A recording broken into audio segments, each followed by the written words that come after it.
Bonsoir à tous et merci d'être avec nous pour cette édition de l'actualité sur la télévision du Burkina. Dans ce journal, le soutien et les encouragements du chef du gouvernement burkinabé aux acteurs du FESPACO, Luc Adolphe Thiaw, étaient ce matin au siège du FESPACO et au MICA. 39 milliards de francs CFA pour l'exécution de la phase 3 du PNJT2, un financement octroyé par la Banque mondiale au gouvernement burkinabé sous forme de dons. Et puis la secte Boko Haram donne un signe de vie des otages français enlevés au Cameroun et appelle la France à la négociation. Pas question, rétorque Paris qui ne veut envisager aucun dialogue avec des terroristes. Bienvenue à tous à ce journal et merci de votre attention. Mais avant de développer tous ces titres, je porte à votre connaissance ce communiqué émanant de la direction de la communication de la présidence du FASO. Communiqué de presse. Le président du FASO participera au 42e sommet ordinaire de la CEDEAO à Yamoussoukro. Le 42e sommet ordinaire de la Communauté économique des États de l'Afrique de l'Ouest, CEDEAO, se tiendra du 27 au 28 février 2013 à Yamoussoukro, dans la capitale politique ivoirienne. Le président du FASO, son Excellence M. Blaise Compaoré, à l'instar d'autres chefs d'État et de gouvernement des pays membres de l'organisation, prendra part à cette rencontre de haut niveau. Blaise Compaoré, médiateur dans la crise malienne, et ses pairs passeront en revue l'actualité régionale et panafricaine, Mali, Guinée-Bissau, etc. Le renouvellement des instances de l'organisation et l'examen du rapport du président de la commission de la CEDEAO, le Burkinabé Kadri Désiré Ouédraogo, sont aussi inscrits à l'ordre du jour. Cette session permettra également d'élire le nouveau président en exercice de la conférence des chefs d'État. La CEDEAO est présidée par le chef de l'État ivoirien, Alassane Dramane Ouattara, depuis le 17 février 2012. C'est signé le directeur de la communication, El Hadj Ibrahima Sakandé. Tout de suite donc le chapitre FESPACO de ce journal.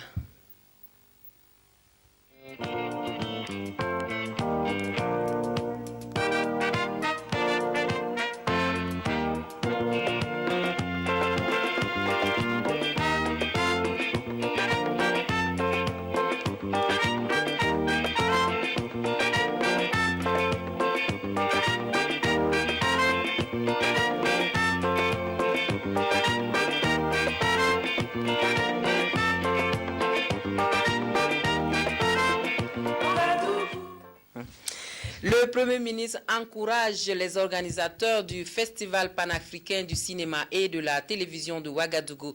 Luc Adolphe Thiaw a rendu visite ce matin au comité d'organisation du FESPACO avant de se rendre au marché international du cinéma africain où il a pu apprécier la production télévisuelle des réalisateurs présents à ce rendez-vous de Ouagadougou. Évariste Kombari a suivi ce périple de Luc Adolphe Thiaw ce matin pour nous. Voilà bientôt 5 jours que le Festival panafricain du cinéma et de la télévision de Ouagadougou déroule le tapis rouge aux cinéastes africains. Dans les salles de cinéma, les cinéphiles se délectent. Les autorités politiques, quant à elles, suivent avec intérêt le déroulement des événements.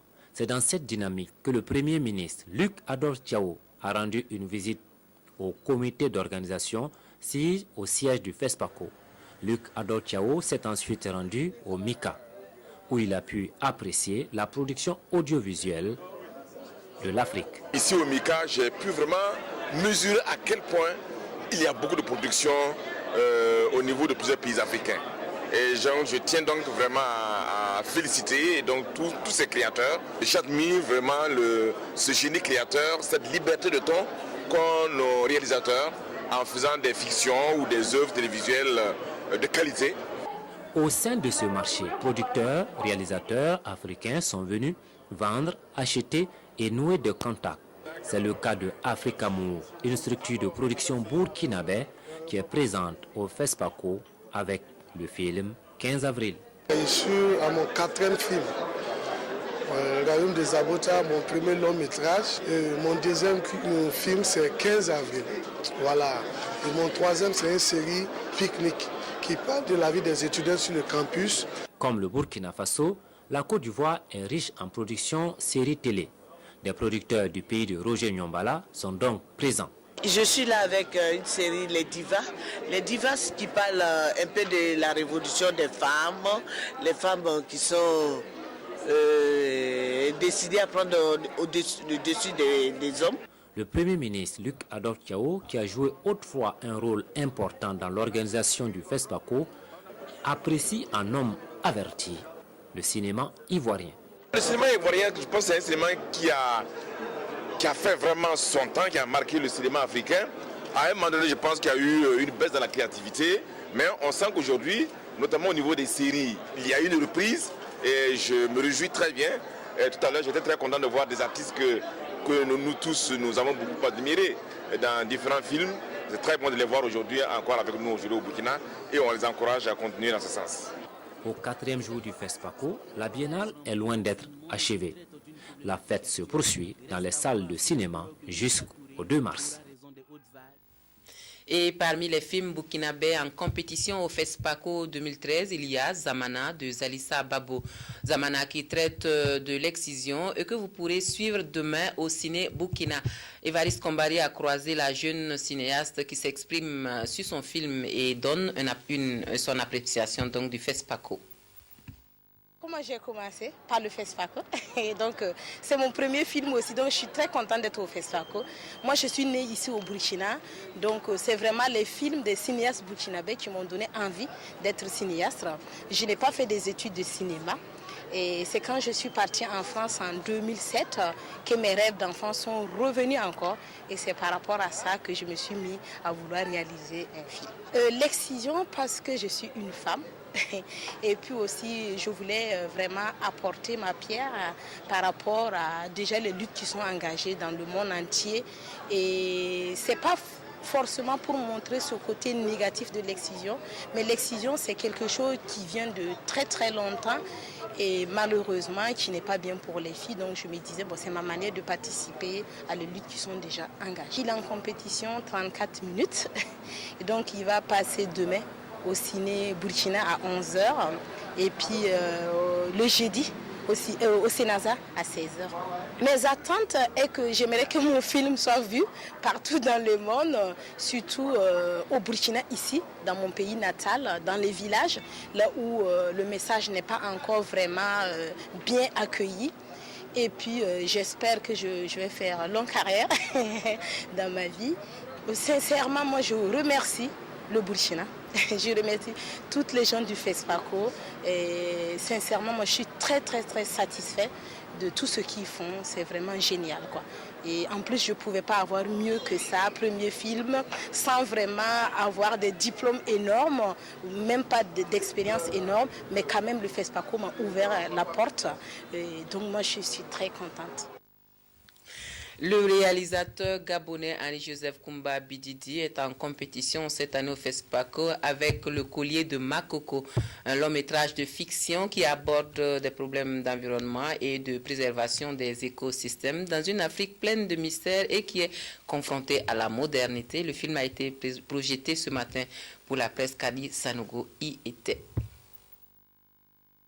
Le Collier du Makoko du réalisateur gabonais Henri-Joseph Koumba et à la conquête de l'étalon de Nyenenga à cette 23e édition du FESPACO.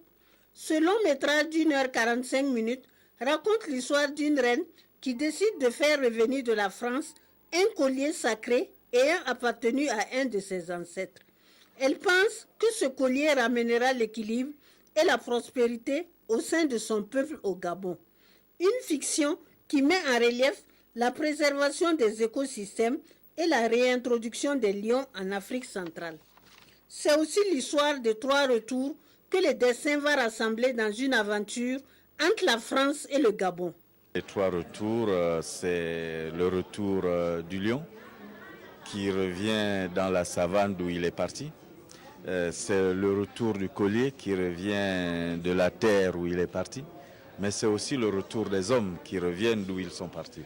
Donc je pense que quelque part c'est un film sur le retour, sur la renaissance, sur le retour aux sources, mais un peu subtil parce que je pense que le public ne manquera pas de lire certains symboles, ce collier qui revient dans le cou d'un lion. Ce film aborde plusieurs thèmes, notamment la renaissance culturelle, la biodiversité et le métissage.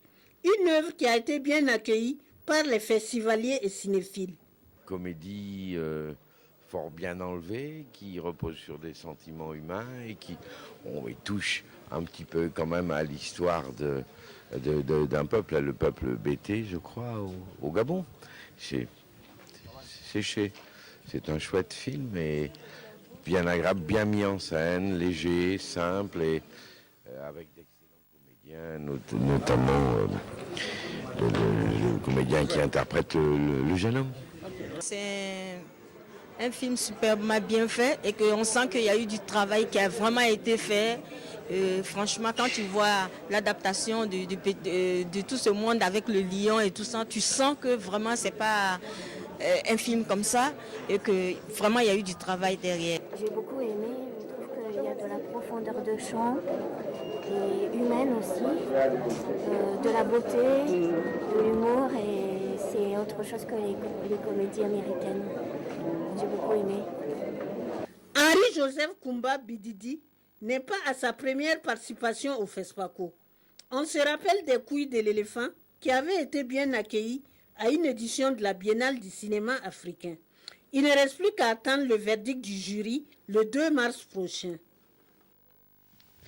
Voilà le FESPACO qui offre également une tribune aux professionnels du 7e art pour débattre des problèmes que connaît le cinéma africain et trouver des solutions pour le rendre compétitif sur le marché international. Le colloque du 23e FESPACO pose la question du cinéma africain en rapport aux politiques publiques. Le débat est ouvert depuis ce matin à Ouagadougou, Boukari Ouedraogo. La reconnaissance du cinéma comme d'utilité publique par les gouvernants, c'est tout l'enjeu de ce colloque qui vise à baliser le terrain pour une nouvelle relance du cinéma africain. Pendant 2 jours, les professionnels du métier venus d'horizons divers vont réfléchir sur la participation du pouvoir public au développement du cinéma africain. Toutes les questions de régulation, toutes les questions réglementaires, toutes les questions de financement doivent être a priori gérées, impulsées par les États. Donc ce que nous attendons de manière très concrète de ce colloque-là, c'est que les professionnels puissent dégager des pistes, puissent proposer des solutions qui vont pouvoir permettre à nos différents États de pouvoir donc s'y engager fortement pour faire en sorte justement que l'on puisse trouver des solutions à ce problème récurrent qui est en réalité le problème donc du financement. Il est prévu au total 4 panels qui traiteront entre autres des états des lieux des politiques publiques d'aide aux productions cinématographiques et audiovisuelles et également les différentes sources de financement autant endogènes qu'internationales. C'est connu, le cinéma africain est dans une phase de balbutiement avec les fermetures intempestives des salles et aussi des productions cinématographiques de moins bonne facture. Il est donc attendu de ce colloque une harmonisation des politiques sur l'ensemble du continent pour un renouveau de la production cinématographique africaine. L'Institut supérieur de l'image et du son lui met la problématique du numérique pour les métiers du cinéma et de l'audiovisuel sur la table des discussions. Professionnels et spécialistes en sont donnés à cœur joie, occasion pour l'OIF de dévoiler sa stratégie en matière du numérique dans les pays francophones. Frédéric Etienne Bassenga. Le numérique représente-t-il un avantage pour les métiers du cinéma et de l'audiovisuel en Afrique? Devant la rareté des financements au sud du Sahara, ce nouvel outil ne constituerait-il pas une alternative, d'autant plus qu'il coûte moins cher? C'est à ces questions que cette table ronde organisée par l'Institut supérieur de l'image et du son, en collaboration avec la francophonie, s'est évertuée à répondre. Nous partons d'un constat que de plus en plus la production des films devient quelque chose qui coûte extrêmement cher. Et ce constat permet aussi de dire que de plus en plus, nos pays sont confrontés à des problèmes économiques et financiers. C'est ce qui nous amène aujourd'hui à dire qu'il faut simplement qu'on s'asseye et qu'on réfléchisse sur le numérique. Qu'on se dise, le numérique existe, comment faut-il l'intégrer aujourd'hui? Parce que nous le voulions ou pas, le numérique est là et a commencé à s'imposer. Il faut que de façon objective et sans tabou, qu'on dise qu'est-ce que nous pouvons faire avec le numérique pour la production des films. Voilà ce qui motive aujourd'hui la tenue de cette table ronde. Animée par Hervé Fischer et Balou Fouba Kayanda, cette table ronde a posé les enjeux de l'utilisation du numérique dans le cinéma et esquissé les perspectives. Mais d'abord, il faudrait qu'on comprenne bien que le numérique a déjà annoncé la fin de la pellicule. Quand on est en analogique, un film est un processus de laboratoire. Donc vous tournez et tous les éléments du tournage, vous les amenez dans un laboratoire pour les mettre ensemble. Alors que maintenant, quand vous tournez, vous avez plusieurs outils qui s'interpénètrent autour d'un ordinateur et vous pouvez sortir le film. Donc le mode de travail a changé. Est-ce que ça va nous donner plus de productivité? Est-ce que ça va nous donner plus de créativité? Ça, ce sont des questions que chaque entité, chaque institution, peut-être chaque pays africain devrait se poser face à sa propre vision de son imaginaire. Cette table ronde a également permis à Pierre Ouedraogo, directeur de la francophonie numérique, de développer la stratégie de son institution qui consiste à agir pour la diversité dans la société francophone de l'information à l'horizon 2020. Des expériences de développement de compétences numériques dans le cinéma et l'audiovisuel ont été exposées pour clore cette table ronde. Afrique en série, c'est le cadre de formation que Canal France International offre aux techniciens et professionnels de la télévision au FESPACO, un espace d'échange avec des opportunités multiples pour ces acteurs de l'audiovisuel qui pourront acquérir de nouvelles connaissances et consolider les acquis. Abdul Rasmane Zongo. En marge du FESPACO, ses participants, tous des professionnels de l'image et du son, sont dans la capitale burkinabé pour une formation dénommée l'Afrique en série et sur initiative de Canal France International. De 2012 à 2014, nous organisons 12 cycles de formation à tous les métiers techniques du personnel qui travaille sur des séries télévisées. De l'ingénieur du son, au cadre, à la lumière, au montage, à la réalisation, à la vente internationale également. Voilà, il s'agit de permettre à la fois aux professionnels qui travaillent sur les séries d'augmenter leur niveau, qui leur permettrait d'atteindre les standards internationaux et de vendre leurs séries à l'international, en particulier au sein de l'Afrique. Débutée en 2012, cette formation s'achève en 2014 et il s'agira également d'évaluer les chemins déjà parcourus. Nous avons organisé déjà 3 formations depuis septembre dernier. C'est un premier bilan qui permet de dresser un certain nombre de conclusions, ce qui va moins bien, comment on pourrait davantage améliorer les prochaines formations qui vont arriver dans les prochains mois. Et donc on a réuni comme ça tous nos partenaires à Ouagadougou,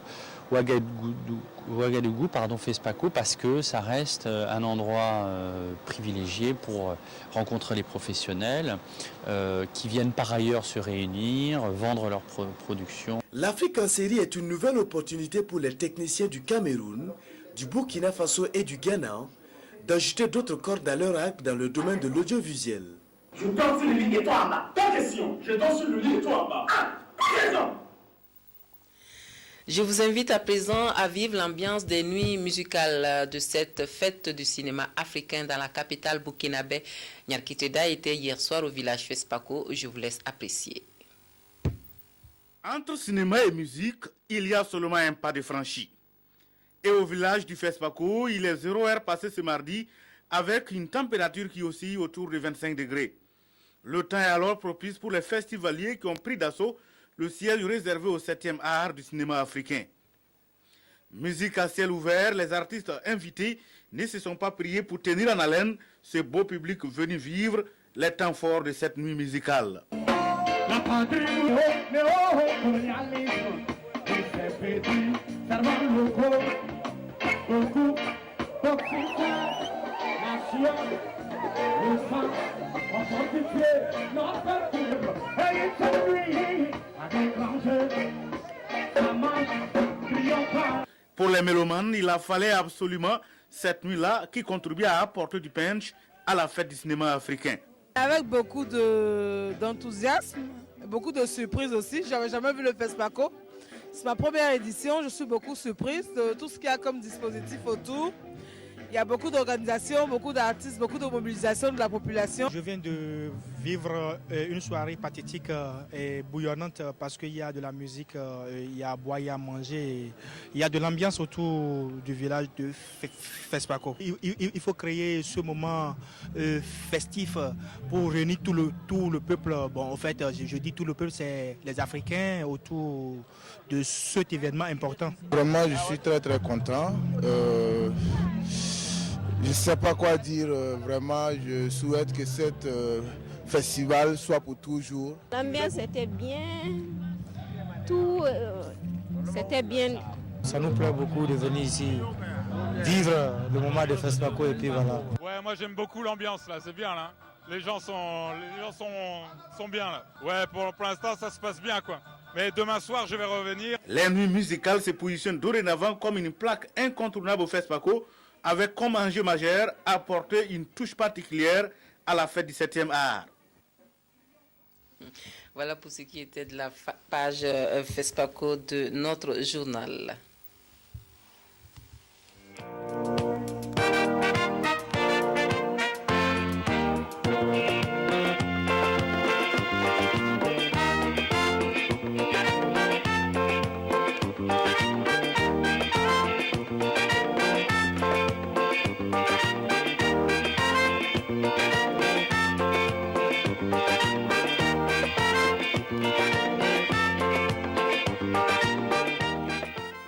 Voilà, nous allons parler toujours un peu culture avant de passer à autre chose avec les élèves de la capitale qui seront également de la partie durant cette fête du cinéma avec des activités culturelles. La 12e édition du concours artistique à l'école primaire de Ouagadougou offre la scène aux tout petits pour l'expression de leur talent en théâtre, ballet et autres récitals. Le concours a été lancé hier et prendra fin le 2 mars prochain. Moussissé Tanga Kafando. Ce spectacle est un avant-goût de la 12e édition du concours artistique des primaires de Ouagadougou. Ces élèves venus des écoles primaires de la capitale vont déserter momentanément les bancs pour l'atelier théâtre burkinabé. Pendant une semaine, les tout-petits montreront leurs talents en ballet, théâtre, playback, récital, musique live. Comme les autres années, le concours artistique du primaire de Ouagadougou se propose d'offrir aux élèves des établissements primaires de la ville de Ouagadougou une opportunité pour démontrer leur savoir-faire artistique, permettre également à tous les encadreurs artistiques de disposer d'une tribune pour compétir et montrer la créativité des enfants au sein des établissements. Cadre ludique, d'échange et de rencontres, le concours artistique des primaires de Ouagadougou est organisé par l'atelier théâtre burkinabé. C'est un cadre qui permet aux élèves de démontrer qu'en plus du bic et du papier, ils savent aussi faire de la musique, de la danse, du théâtre, bref, ils ont d'autres occupations. Et à Ouagadougou, planificateurs, chercheurs et activistes culturels du continent africain sont conviés à une réflexion autour du développement et de la culture. Il est question de plans pertinents à élaborer et qui devraient allier culture et développement. La rencontre a ouvert ses portes hier. Claudine Bikaba. C'est après une analyse assez approfondie sur l'échec du développement des pays africains qu'il en est ressorti que le déficit d'un ancrage de la planification des politiques de développement basées sur la culture est un véritable obstacle à l'atteinte des objectifs visés dans le sens d'un développement durable. Pour combler cette lacune, l'Institut africain de développement économique et de planification IDEP, une institution du système des Nations Unies, a organisé ce présent atelier. Il s'agit concrètement d'engager une réflexion qui est déjà en cours, puisque le thème de FESPACO traduit justement cette dimension, de voir comment engager la réflexion pour voir comment certains aspects importants de la dimension culturelle des pays africains peuvent être traduits en termes d'axes de politique économique à mettre en œuvre. Pour mieux apprécier les avancées qu'il y a sur le compte du développement humain, il faut bien entendu prendre en compte l'aspect culturel. Certaines propositions de développement ne peuvent trouver leur sens que si elles sont ancrées et qu'elles sont comprises par les personnes. Donc d'autre part, la culture, certaines dimensions de la culture ont également une dimension économique et de développement. Quand on produit un film, les producteurs peuvent le vendre, peuvent contribuer à la croissance de l'économie. Donc ce sont les deux aspects qu'il faut prendre en compte dans ce processus de planification. Après Dakar, Accra, Ouagadougou abrite ce cadre de réflexion qui réunit des planificateurs, chercheurs et activistes culturels venus des 4 coins du continent. Créé en 1962 par le système des Nations Unies, l'UDEP vise à aider les pays africains dans la planification du développement économique et social. Autre point de l'actualité, le représentant permanent du Brésil à l'Organisation mondiale du commerce était cet après-midi chez le Premier ministre Roberto Azevedo qui présente sa candidature à la tête de l'OMC sollicite le soutien du Burkina Faso. Le candidat qui entend mettre en priorité la défense des intérêts des pays en voie de développement. Ses propos au micro de Moumouni Soubega. Je suis venu pour présenter ma candidature à l'OMC pour renforcer les liens de coopération aussi entre le Brésil et le Burkina. Je pense que le dialogue était très positif. Je ne pouvais pas attendre plus que ça. Et j'espère que le Brésil et le Burkina vont travailler ensemble pour ce projet et tous les autres projets de coopération que nous avons entre les deux pays. La spécialité de ma candidature, c'est de pousser les intérêts des pays en développement. C'est surtout ça. Donc c'est d'avoir un change de culture dans l'organisation, une culture qui doivent changer pour accommoder la position et la participation des pays plus petits, des pays africains surtout, parce que c'est un système qui a évolué à l'image des pays grands. C'est dans le cycle de Doha qu'on peut adresser les questions d'accès au marché pour les produits agricoles et aussi les coupes des subventions. Les subventions qui sont mauvaises, je pense, pour la situation des pays en développement qui sont exportateurs des produits agricoles. Alexis Konkobo passe officiellement le témoin à Maïmouna Dao à la tête de la direction commerciale et du marketing de la RTB. Notre consoeur journaliste et présentatrice qui avait dernièrement quitté le fauteuil du 20h de la télévision de Burkina pour le poste de directrice de communication à la société minière Bissa Gold revient à la maison. Elle a été installée dans ses nouvelles fonctions ce matin. Estelle Judith Arsogba y était. C'est Maïmouna Dao qui prend désormais les commandes de la direction commerciale et du marketing de la radiodiffusion et télévision du Burkina. Elle a été installée dans ses nouvelles fonctions par le directeur général de la RTB, Souleymane Ouedraogo. Elle remplace à ce poste Alexis Konkobo. La nouvelle directrice est une ancienne de la maison, auparavant journaliste présentatrice et animatrice de l'émission Santé Mag. Maïmouna Dao avait été appelée par la société minière Bissagol pour faire valoir ses compétences au poste de directeur de communication. Aujourd'hui, avec cette nouvelle casquette, elle sollicite le concours de tous les agents de la RTB pour relever les grands défis qui se présentent à l'horizon. Les défis qui se présentent à nous, c'est notamment l'amélioration de la gouvernance, le professionnalisme et la mobilisation des ressources. Pour atteindre ces objectifs, j'exhorte tous les collaborateurs au travail, à l'esprit d'équipe, afin qu'on puisse consolider les acquis déjà engrangés et travailler à relever les nouveaux défis qui se présentent à nous afin d'atteindre les objectifs qui nous sont fixés au niveau de la direction commerciale. Affectueusement appelé Prési, Alexis Konkobo cède son fauteuil après avoir passé 4 années et demie à la tête de cette direction. Il a reconnu les mérites de tout le personnel et l'a remercié pour les efforts abattus. Lorsque j'arrivais à la tête de la direction commerciale, les recettes étaient de 850 millions de francs CFA au niveau de l'année et l'agent comptable était obligé de prendre le mois de janvier de la nouvelle année pour faire en sorte que nous puissions faire face à d'autres dépenses. Donc on était à 1,80 milliard. Aujourd'hui, je quitte la direction commerciale avec un montant total de 3 milliards de francs CFA. J'ai triplé les recettes de la RTB en 4 ans. C'est grâce à l'ensemble des agents de la RTB. C'est grâce à mes collaborateurs. J'ai fait des aménagements, j'ai construit des locaux, j'ai construit le SIC, j'ai aménagé le bureau du ministre de la Communication, porte-parole du gouvernement, j'ai construit des studios, etc., sans que la RTB ne mette un copec dans ces œuvres-là. C'est grâce bien sûr à votre soutien, c'est grâce aux partenaires. Le directeur général a, au nom du ministre de la Communication, félicité la nouvelle directrice et l'a invitée à s'armer de courage pour relever les défis. Souleymane Ouedraogo a aussi traduit toute sa reconnaissance au directeur sortant pour le travail accompli. En guise de remerciement, ses plus proches collaborateurs lui ont offert ce présent. Voilà, bon vent donc à la toute nouvelle directrice de communication et du marketing de la RTB. Plus de 39 milliards de francs CFA de la part de la Banque mondiale pour le financement de la phase 3 du deuxième programme national de gestion des terroirs. Cette dernière phase du PNGT2 qui va s'exécuter sur 5 ans devra renforcer davantage les capacités des communautés rurales au Burkina Faso.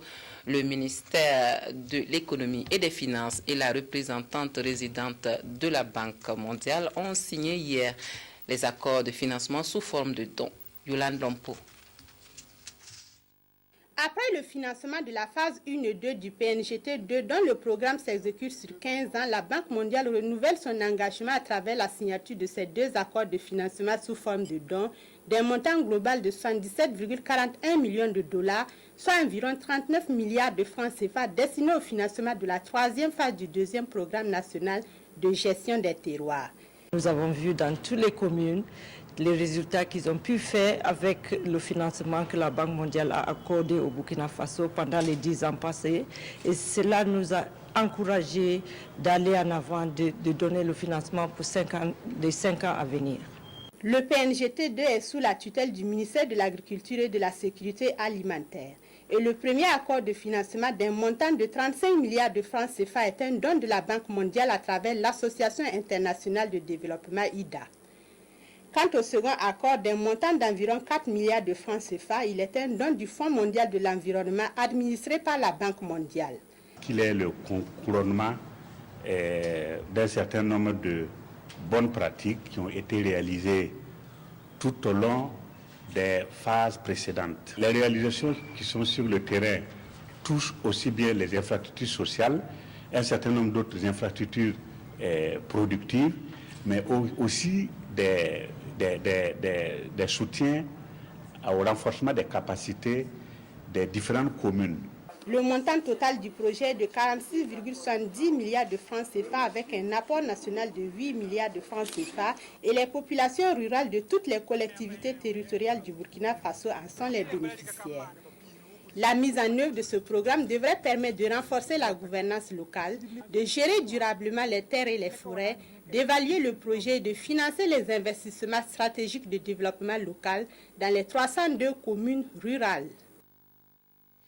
Les élèves et étudiants de Ouagadougou étaient dimanche dernier au sanctuaire marial de Yagma pour un pèlerinage, un moment de communion qui a permis aux jeunes d'échanger avec leurs aînés et les leaders religieux sur la question de la violence en milieu scolaire. Une première édition placée sous le signe de la citoyenneté, civisme et foi. C'est Sylvestre Da. Les élèves et les étudiants de Ouagadougou sur la colline de Yagma au deuxième dimanche de Carême se sont rassemblés pour prier avec la Vierge Marie et réfléchir sur les responsabilités de jeunes adultes désireux de bâtir un Burkina prospère et de paix. Les pèlerins du jour ont bénéficié de communications animées par les leaders religieux, le docteur Syriac Paré et le commissaire Emmanuel Zongo, autour du thème « Citoyenneté, civisme et foi ». Des activités couronnées par une messe d'action de grâce, occasion pour Monseigneur Léopold Ouedraogo de partager avec le jeune public la vision chrétienne. C'est une vision de paix et d'assurance que les jeunes ont encore le sens de la religion, le sens de la foi, le sens de la place importante que Dieu occupe dans leur vie. Et ainsi, ils ne vont pas se laisser aller à faire n'importe quoi.